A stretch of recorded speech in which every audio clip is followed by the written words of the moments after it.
Welcome back to Danielle Terry's Italy. Do you get chills right before the curtain rises on a play or right before a band steps on the stage? Have you ever felt inexplicably choked up watching people run a marathon or listening to a street musician perform? I recently learned that there's a name for this sensation, a phenomenon called collective effervescence. It was defined by the French sociologist Émile Durkheim in 1912.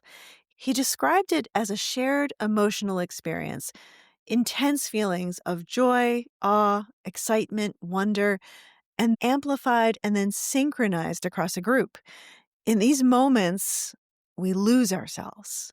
Our personal boundaries dissolve as we feel, for a moment, part of a greater current of energy. And it happens when we focus our collective attention on the same thing. So that's why it happens at concerts, marathons, protests for a righteous cause, and religious rituals. Durkheim said that in these moments, people experience a loss of individuality and a unity with the divine and therefore with the group. And as ethereal as it feels, collective effervescence is deeply grounding. And Italians, we know, have a genius for gathering. And opportunities to experience collective effervescence, I would argue, are the bedrock of Italian culture. And you can feel it the most vividly during the festivals of saints, which happen in every Italian town and village, no matter how small. And in fact, the tiniest communities often host the best ones. These are festivals that are infused with pre-Christian rituals honoring the ancient gods and goddesses that preceded the saints. Every town in Italy has a patron saint, and each year that saint is celebrated with a procession. Inside the church, a committee prepares the statue, sometimes all year long. The saint is taken from its special place on the altar or away from public view, and it's placed on a carriage or platform, surrounded by fresh flowers and glowing candles. Outside, a band gathers as a group of almost always men prepare to carry the very heavy float.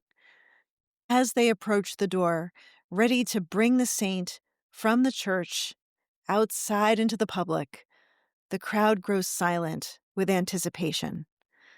Then, as the church doors open and the statue is lifted, the music swells, fireworks crack, and that collective effervescence ripples through the crowd.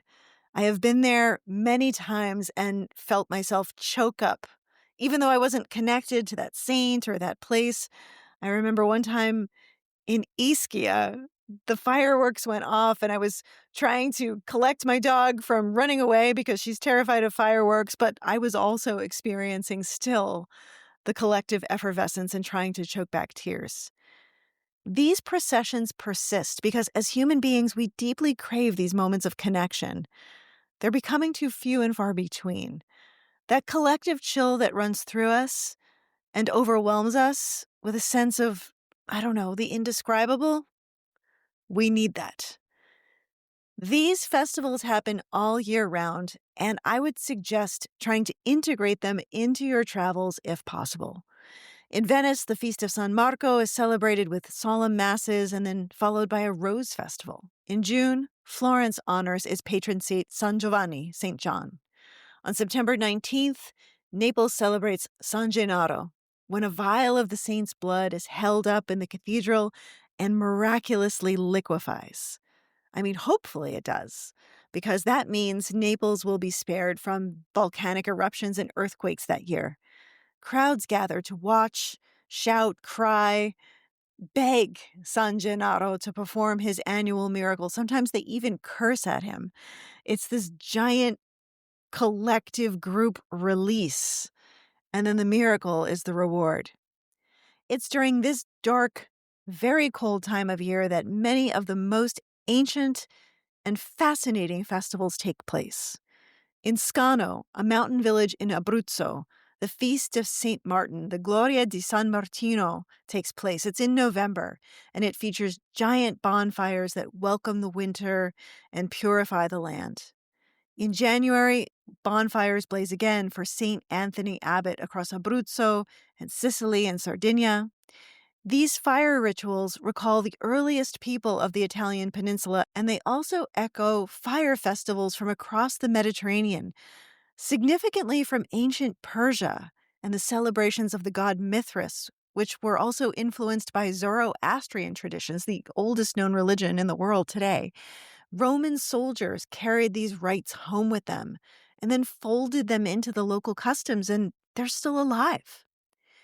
In Syracuse, Sicily, St. Lucy is celebrated with the winter solstice, the saint of light. And in Catania, the February feast of Sant'Agata draws tens of thousands of devotees.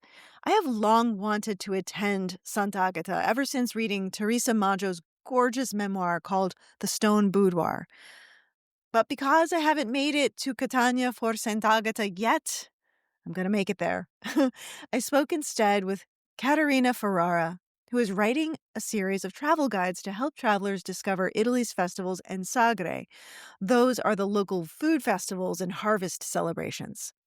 Now, before I share that conversation, I just want to say thank you to my paid subscribers, and I really hope that you are enjoying our monthly Q&A Zoom meetings and the destination deep dives. So far, we've explored Florence, Matera, Naples, and Rome. Next up is Venice and the Amalfi Coast. You can join us by becoming a paid subscriber at danielleoteri.com. And also, since trip planning season is nearly here, I've refreshed my menu of trip planning services. This is not just for paid subscribers. This is for everybody. Go to danielleoteri-italy.com. And from 1-hour trip consultations to hybrid custom itinerary design or full bespoke trip planning, everything is explained there, so you can choose the option that best fits your needs and your budget. Now let's chat with Katerina. I'm Katerina Ferrara, and what I'm trying to do is I'm trying to get people to consider including a festival into their travels. Because when I started including festivals, I found these experiences to be absolutely incredible. It's a different level of travel. I know you talk about including experiences, in people's trips, not just a list of sites. My festival guides, and currently there's one for Sicily, one for Puglia, one for Rome and Lazio, and then one for Venice and the Veneto.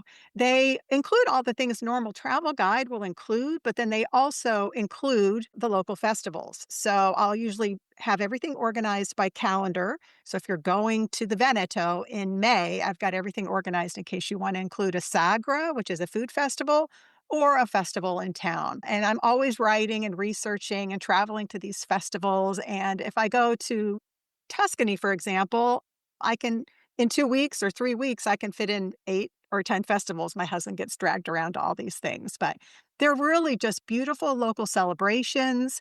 And one thing I will say about festivals is they may be a religious festival, but all are welcome.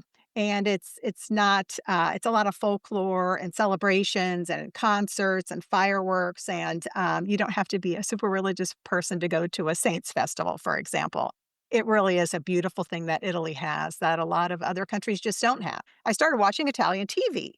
And every single morning I watch Italian. It's the Good Morning America of Italy. It's called Di Buon Mattino.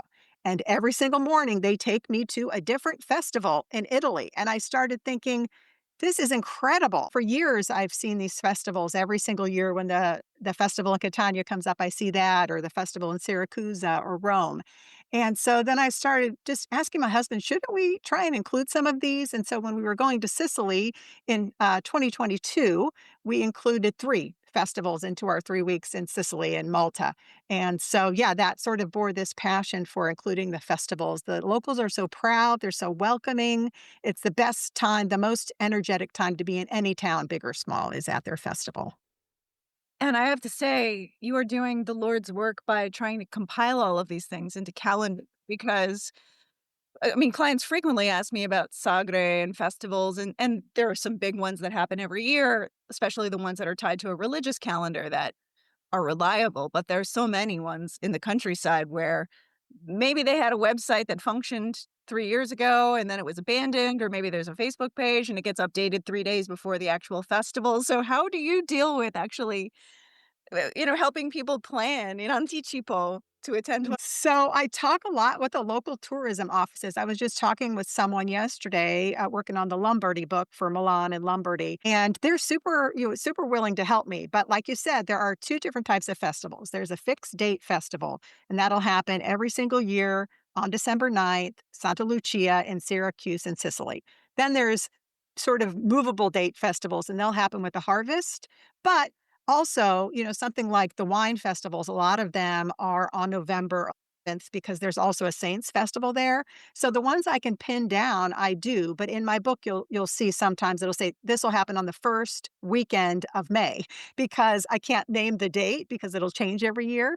And like even like Easter, Holy Week and Easter change every year on those dates. And so that means the carnival celebrations, which are also a big part of the celebrations in Italy, they change because they lead up to Fat Tuesday or Shrove Tuesday, Martedì Grasso in Italian. And so those dates are not fixed, but if you know when Easter is, you can certainly track down when Holy Week is and then when Fat Tuesday is. So yeah, it's not easy. You do have to speak Italian. And actually, when I was trying to research our first festivals, that's what motivated me to write these books, because if you couldn't read in Italian and talk to these tourist office in Italian, you couldn't do it. And so I thought, how can I get more Americans, more travelers to include these? It's going to take me devoting some time and really doing the research and getting organized and to get people to these festivals. So that's my goal. And I think it's worth mentioning too that a lot of the festivals, especially the ones tied to food or harvest and or things that happen in the summer, I think August is a great sagre time because a lot of people are on vacation, and so some of these small villages will host them. They really are a celebration of truly local culture, and you'll see a lot of the local dialect on signs or dishes that are things you will not find in Italian restaurants, things that you only find in somebody's home in this particular town. If you want to be adventurous and really dig into the local culture, these sagre are such a great opportunity, but you definitely have to be willing to put yourself out there and maybe, go to some place you've never heard of and navigate a place where there's not a lot of English being spoken. Yeah, certainly. The Sagre are a great example. And there are bigger Sagre, like the Pistachio Festival in Bronte. That's a pretty big Sagre, and it'll have its own website. But most of them are small, local celebrations.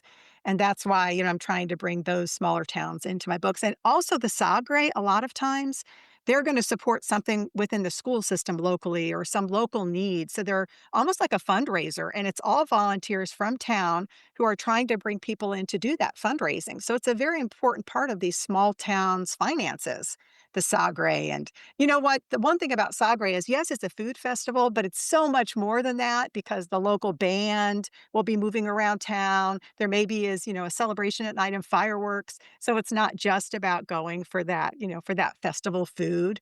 It's also a big celebration in town. So everything, there might even be a procession. You never know what you're going to find at the Sagre. And one of the other things I do in my books is I have something that I've coined festifusion, and that means you can go to a town and see 2 festivals in 1 week because they're either co-located on purpose or in a certain year they're gonna fall together based on, maybe how Easter falls. So, also, if you can locate yourself in that town, you may be able to go to a food festival or an art festival and also see the religious procession. And so, yeah, it's a lot of fun, trying to figure out which cities and which festivals are most important and, easiest to track down dates for people on. Do you have a favorite? My favorite so far that we've attended, loved the Infiorata of Noto because I thought we were going there just for this flower festival. And it's this incredible festival that happens in Noto the second weekend of every May. And they collect flower petals and different things to make flower art along one street. And it's this beautiful Baroque street that's kind of on a hill. And each year the tradition changes, so it's different. So they'll have the year we were there, the festival, the focus of the Infuriata was the sort of cinema and TV shows. And so they had Montalbano, which is a famous inspector show, a police show based in Sicily. But then all of this art is made in flower petals and it only stays okay for 2 days. And so they do all this work for a year leading up, drawing the art, and then they draw it on the pavement and they put out the flower petals and maybe, peppercorns or grass to fill in the other areas. It's absolutely stunning. And my Instagram page, I always cover all of these. And you also have to get a ticket. One thing I sort of found out late to the game. And so we ended up going very early. Like the only tickets left were, let's say, at 8 a.m. So we got to town early. We had researched chicly and we knew Noto, and we knew about the town. And when we got there, we thought we were just going to see the flowers, have a canolo, visit, the Cafe Sicilia, which is a very famous cafe in Noto. But there is so much to see there. The Baroque architecture. We climbed the tower so we could look down on the Infiorata, and then I heard this noise. And I was like, Mike, what is that noise? And it was drummers, this drum group. They're called tamburi, and they were coming up the street. It was just this beautiful drum beat against these Baroque walls. And it was a celebration. There was a medieval reenactment in the afternoon, processions, bands, everybody dressed in medieval clothing. So I thought we were going to see these flowers, but it was a full-blown festival. And so those are the surprises. And that was something you can schedule ahead because you have to get a ticket and you know where you need to be. And it was just incredible. So I really, it was just a mix of folklore, local festivals, local foods, people so proud of their town, and then this beautiful art. So that one's probably my favorite. And I believe that I'm thinking of the correct festival. My friend Allison Scola, who runs Experience Sicily, told me that at the end, they have the children of the town run through the flowers to sort of destroy them because that's what the younger generation is supposed to do. Is that correct? Yeah. Yeah. So they have to, they have to clean it all out at the end, and they're hoping for non-windy days because, obviously these flowers are fragile and the art is fragile, but yeah, it's a beautiful thing. And the young people being involved in these festivals, that's something you'll see when you're there. These drum groups, these bands, there's an 8-year-old and an 80-year-old. It's the whole town. It's incredible. A lot of times I'll see kids, there'll be a procession and they're carrying the saint's relic. And then there's also like little kids, 5th and 6th graders carrying their own float, through town that they've created. And maybe it's made of Legos or something they created at school. But it is really interesting to see the kids just freely running around, celebrating along with the other families in town. It's really a beautiful thing to be a part of a local event. Yeah, and it really is also about the passing of generations, about instilling these beautiful memories in the kids so that they will also carry them on. It was actually the very first episode of my podcast where I talked about a festival that happens in Abruzzo and like way up in the mountains of Abruzzo in a very, very remote town that gets no tourism. And it happens in January. It's not long after Christmas, but there's a whole procession for the children and they kind of dress in like Halloween costumes. They might be like modern characters, not necessarily historic or locally based. But that's such an important part because it involves them. It puts them in a central place in the festival so that they will want to return in the future when they have busy and more complicated lives. Yeah, and one of the stories I tell in all my books in the introduction is my friend Annalisa, who lives in Rome. She works in the film industry. She would never miss Sant'Ambrogio, her saint's festival back in Ferentino, where her family is from. And it's 2 times a year. And she just always takes off and goes back. And that is so important to her. And I said, I want to come with you. And she said, oh, you couldn't keep up. I run and follow Sant'Ambrogio. So I can see him at all of the most important sites in town. I literally run to get ahead of the procession. So it's just a beautiful thing. And so that is also bringing, people back. Maybe they've left Sicily, maybe they've left their hometown, their small town for work, but they always come back for their Saints Festival. And every town in Italy is going to have a patron saint, and they're going to celebrate it on that feast day. I have always wanted to attend the Feast of Sant'Agata in Catania ever since I read Teresa Maggio's book, The Stone Boudoir. Have you ever read that? I haven't, but I'll have to add it to my list. It was written, I want to say, probably in the early to mid 90s. So I guess it's a long time ago now. She was certainly traveling during that time. Maybe it was published a bit later. And it's a series of essays about her living in Sicily and traveling. And it's such a beautiful writer. But the most evocative chapter in that book is the one about Sant'Agata.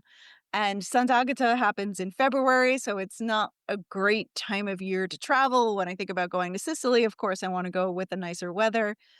But I am fascinated by this. And, I don't know, maybe this February I need to put it on the calendar. So I'm hoping that you can tell me more about Sant'Agata. Yes, absolutely. So Catania is the city, and Catania is Sicily's second largest city. There's a major airport there, so you can get in there. And their population is about 300,000, so it's pretty big. And in the metro area, more like 750,000. Situated on the east coast of Sicily, along that Ionian Sea, and it's got the looming volcano of Etna next to it. And so it really is a city that has been carved by the lava of that volcano. You've got Taormina to the north, easy train ride. You've got Siracusa to the south, again, easy train ride. And Catania is called La Città Nera, the Black City, because many of the buildings are built of this gray volcanic stone, including the Basilica Catedrale of Sant'Agata in the center of town. So Catania has a long history. It was founded by Greek colonists in the second century before Christ. The history of Sicily is absolutely spectacular. I never can get enough of it. Catania has been ruled by Greeks, Romans, Normans, Arabs, the Byzantine Empire, and the Spanish. It has a lot of industry agriculturally because of the rich soil, thanks to the lava flows from Etna over the years. It's got great soil, and so you'll see things like the Mileto Strawberry Festival, the Sagra delle Fragole, which is the strawberries that they say are the best in the world because they've got that volcanic soil of Etna. Again, a small town. The UNESCO site of the Val di Noto includes Catania. This UNESCO site, there was in 1693, there was a devastating earthquake south of Etna, and that includes Catania and cities like Noto, Ragusa, Scicli, Militello, and Val di Catania. These cities were pretty destroyed. And so they all rebuilt in this Baroque style. This Baroque style created what's now the UNESCO site, which is all of these places in the Val di Noto. The Val di Noto is actually my favorite part of Sicily. I like the interior of Sicily more than the beaches, which I know sounds crazy, but it's absolutely stunning. All of the Baroque buildings. And one other interesting fact about Catania that I want to share is, and we found it very surprising when we were in Catania to find that in the center of town, there's this area called San Barillo. And this center of town after World War II was never rebuilt. So there's a whole part of town that's just bombed out buildings from before the Second World War. And it's such a strange sight. And I always wonder why, why is there this section where they never rebuilt? I don't know if they're trying to remember what happened during World War II.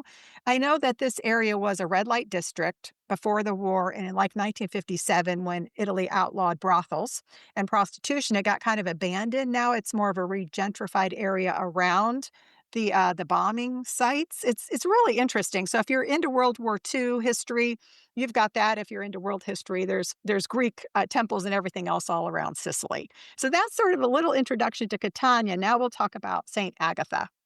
So Saint Agatha was a young girl, a beautiful young girl, according to legend. And she's one of the first saints that was written about when people started writing about the saints. So she lived at a time when Roman rule was in Catania and during the third century. So there was a local Roman prefect that sort of, wanted Catania to be his, and he wanted her to renounce her Christian faith. Now, Sicily has always been quite Christian because of the fact that St. Paul was there during the time of Christ. So it had an early Christian following. And so the bad news is she wouldn't renounce her Christianity. And this Roman consul, Quintanus, he started to imprison her, first imprisoning her in a brothel, coming back, asking her again, will you renounce? No, I won't. And then there was some severe physical abuse, including whipping and the mutilation of her breasts.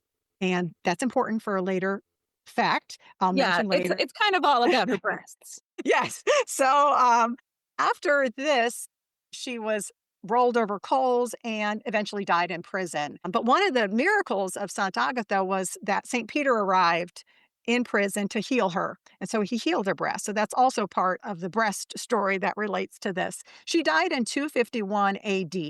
And almost immediately after her death, people started celebrating the Feast of St. Agatha. So you're looking at 1,700 years of history of this festival. And throughout history, there have been many miracles attributed to her, including, recently. So she died on February 5th, 251. That is why this February is this that is why this festival is in February, from the 3rd to the 5th. And the 3-day festival opens with all year long, St. Agatha is hidden. This silver reliquary statue of St. Agatha is hidden. And even when I was there in May, you could see people always praying at this chapel where the reliquary is, but you can't see it. So it's put away all year. Then all of a sudden on February 3rd, they bring it out. So that is the first sort of part of the festival. And during that, the church is packed. People are waving what looks like white handkerchiefs. These are called kanimuni, and they are white cloths showing their faith and showing her purity. And so that kicks off the festival. There's a lot of prayers, religious, pieces of the festival. And then at noon, there are the candelori. These are 16 large candles, and they're wooden structures. Again, if you want to see what they look like, I always have them in my Instagram feed because they're beautiful, and they're beautiful baroque gilt structures that are carried around town by men who are trained to move them, and they're from different brotherhoods, different religious brotherhoods. So they take them around town and they make them dance, which is one of the things that you'll see when you start learning about the festival is these candelori being carried by these men, and they move them around in sort of a dancing way and people screaming viva, viva Sant'Agata, and moving through the streets. And that's a procession on that first day that goes from the church of St. Agatha at the Furnace, Al Fornice, to the cathedral of St. Agatha in the central of town. And each of those candelori represents a medieval guild. So they've been around for a long time, and they're absolutely beautiful. And then they arrive back to the Piazza Duomo on that first night, and there are fireworks in the piazza. So the first day, you've got a procession of the candelori, a lot of people in town. The Feast of St. Agatha is the third largest as far as people who come to visit, about 1 million people expected in town. So if you're going to go, I recommend booking early as far as getting a hotel in town. It's a very big festival for the area. So then on Yeah, the which is probably already too late to get a hotel room to stay somewhere nearby. Yeah, exactly, and there's train service. And That's everything the good shuts news. down, right? I mean, that Catania is celebrating Sant'Agata during that time. During the day, a lot of things are not open, right? Correct, so schools are closed, it's a public holiday, so most businesses will be closed because everyone expects that all their employees will be a part of the festival, whether they're attending or carrying a candelore or getting to mass, so yeah, everybody is part of it. It's really so the whole area, the whole territory of Catania shuts down for the festival, and, of course, everybody has to make the special festival food, so we'll talk about those too. So on the 4th, which is the second day of the festival, there's a mass in the morning, the mass at dawn, and they bring the reliquary bust of St. Agatha. They put it on top of what's called a furcola. This is the carriage. It'll leave the cathedral and it's pulled through the neighborhoods in procession. And there are devoted followers that follow this, hundreds of them. And they wear a traditional white tunic and a black hat. And so you'll see them, and they're moving the furcolo through the streets. And again, everybody's waving their white handkerchiefs and yelling Vive Sant'Agata. So lots of special prayers during this procession. They stop at the Piazza Borgo. There's fireworks. They stop in different places in town and do prayers and blessings. So this isn't the just the statue bust of Saint Agatha, but it's also, the local leaders and the priests and the bishop and things like that. The most exciting day of the festival is her actual feast day, of course, which is the 5th. And this is a really interesting part of the festival because when this procession leaves, it stays out overnight. So these people carrying the furcolo, it's really incredible because they go all night through the town. The whole town is in celebration. Obviously, there's kiosks with street food, arancine, and everything. And this procession goes all during the night, and then the climax of everything is on the morning of the 6th. You never know what time they're going to get back from the procession. Sometimes when I always watch this live on TV, and sometimes they'll be sort of running late, and the bishop's like, "No, you need to hurry up because everybody, there's 1 million people in the piazza waiting." But it's just however long it takes, and so you're just anxiously awaiting their return on the morning of the 6th. And then this heavy silver carriage that weighs tons, these men are able to run up a hill, with thousands awaiting them at the Piazza Duomo. And it's absolutely just a beautiful thing that, like I said, happens all night. So the morning of the 6th, the return to the Duomo, they take St. Agatha in and they put her away for the year, and nobody can see her and pray to her statue until the next February. So it's absolutely incredible. Huge celebration. No one who's from Catania would ever miss it. They would always come back. And it's the full town involved in that celebration.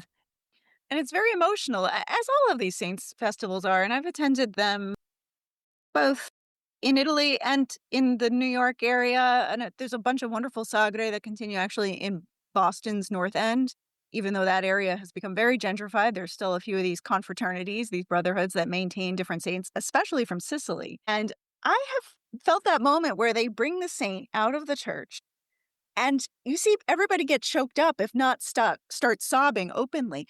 And I Yeah. felt that even without a particular, connection to that saint or that community, really feeling like my throat close for a second with emotion because there really is sort of a swell in the crowd that takes over. And I find that to be one of the most amazing parts of the experience because you can really feel caught in this collective. And these sagre are so full of history. I mean, usually these saints are some sort of Christianized version of a Greek or a Roman god or goddess that was celebrated.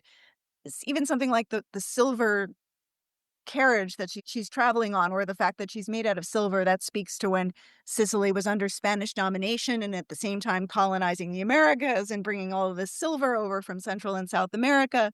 There are so many rituals baked in. The fireworks allude to the fire festivals that used to happen in pre-Christian times. There's so much in there, and it's hard to separate it. And if you're not a history nerd like I am, you're not necessarily going to go through the effort. But I think it's all felt in those moments. It really is. There is such a love for that saint from the citizens of the town, and that saint has touched them personally. If you talk to somebody from Catania, they will say, Saint Agatha is my sister, my friend, my mother. So they feel very connected to her. And, if you talk to someone who's had something like breast cancer, where Saint Agatha is, the patron saint of someone with breast cancer, and they'll say, I went back and I was cured. And, they know that Saint Agatha had something to do with that. So there is such an incredible connection between someone's patron, saint, who they ask for intervention from, and that festival day. It really does bring tears to your eyes, I promise. It's incredible. Yeah. And often people from a particular town will be named for their saint. I mean, if you meet Yes. somebody in Milan whose name is Agata, chances are she's got a relative in Catania if she herself does not come from there, right? It's true, and one other thing that I didn't know until I started studying Italian is that, especially in the South, your saint's feast day is more important than your birthday. So Sure, the today is name the day. festival, yeah, so today is the festival, the onomastico of Saint Michael the Archangel, and so anybody named Michael, you better be sending him a note that says, "Buon onomastico, happy Saint's Day," because that is very important to them, their saint's feast day, which, yeah, I didn't realize that is more important than their actual birthday, so they will have a cake, they'll celebrate. I always send my son is Augustus, and I always send him for St. Augustine's Day. Yeah. Well, So you wanna talk festival foods next? Because festival foods are important as a part of the yeah. So each one of these festivals, because it's Italy, has to have a food, and often it's a pastry. And Sant'Agata has quite a specific and unique pastry. Do you want to tell us about it? Yes. So each of my chapters in my books will have this festival food that you're after. And one of my favorite things is arriving in town on festival day and knowing that I can only get that food on that day and I'm going to find more than one of them. So when we went to Shikli, I knew it was the Testa del Turco, the head of the Turk, which is for that saint's day where they defeated the Turks. And, the first thing I did when I got into town was start to try and find that pastry. So in Catania, there is a festival food called the Minne di Sant'Agata, and these are the breasts of Saint Agatha. They remind us of the miracle where Saint Peter healed her breasts when she was in prison after they were mutilated. And what these mini are is they are a short bread pastry cup filled with sweetened local ricotta cheese. It might be sheep's milk, it might be cow's milk. There'll be some sort of lemon zest to give it flavor, and then it's topped with icing. You might see them in white, and then they also always have a cherry on the top, which is the nipple, to make this look like a breast. And so I've seen them in pink and white and green, and they are the festival food that you're looking for. But I have found these outside of the festival as well in some of the pasticerias. So even if you're not in town in February, you might be able to find one. There's also something called the Olivetti of St. Agatha, and they look almost like almonds that are candied. They're actually the almond marzipan. Almonds are very important in agriculture in Sicily and in Catania, so all of these almond things will come out. Another one is the torroni di Sant'Agatha, which is a type of sweet treat. There's the crispelle, which are they're fried dough balls with ricotta in the middle. And then one other thing you'll find during the Festival of St. Agatha is the polpette di cavallo. And these are horse meat meatballs. They actually look like hamburgers. They don't necessarily look like a meatball. I've never tried those, but horse meat is something that they do eat in Italy. So those are sort of the festival foods that are associated with Santa Agatha. Catania in particular loves horse meat. You definitely don't find it everywhere, but Catania is one of those places. I think there's a lot of late night places where you can go get the horse meat. I've tried horse meat in Emilia Romagna, but never in Catania. It's not my favorite. Yeah, I've seen it also in Mantua and other cities in the north, like you said, in Emilia-Romagna, but I've never tried it either. I just can't get past the horse Yeah, factor. I'm enough of a carnivore and an omnivore that I've got enough of a spectrum going already. Yes, yes, absolutely. The Mini di Vergine, the breasts of Saint Agatha, are so much fun. And gosh, a while ago now, in like 2010, I wrote an article about them because I had tracked them down to a bakery in New York City, which is now closed, long gone, that was still making them. And they would make them regularly, not just for the Feast of Saint Agatha. And they were glazed with the white sugar. They were incredibly sweet. So definitely not something you want to have on a regular basis. And one of the unique elements of them, specifically in Sicily's history, is that they were always made by nuns, which Yes, correct. and I also always thought it was a funny pairing with cannoli, which is one of the most Yes. beloved pastries abroad. But of course, that's in the shape of something else distinct. So Yeah. Sicilian So taste quite naughty. one place I found the Minne di Sant'Agata outside of, the festival was a place called Conosciuti Cafe, and so if you're in town, you wanna see those. They also had they were known for their arancini, which is obviously something else that you're gonna see with street vendors, all over Sicily, but also at the festival, you'll find the arancini, the arancino, and Catania makes their arancino differently than you'll find in Palermo or the rest of Sicily. The flavor is very different. It's got more of like a cinnamon flavor to the meat. Anyway, you'll have to make sure and try an arancino also when you go to Catania because they're a little different. If people want to use your very good, brave, necessary work to locate all of these festivals and organize them, how can they follow you? How can they find you? Yeah, so my website is katerinaferrara.com, Ferrara. I'm also all my books are available on Amazon, and if they wanna see the festivals, I constantly am posting about different festivals on Instagram, so that's Katerina Ferrara Author, and you can see the candelora, see, all the pieces of the Festival of St. Agatha also on my Instagram.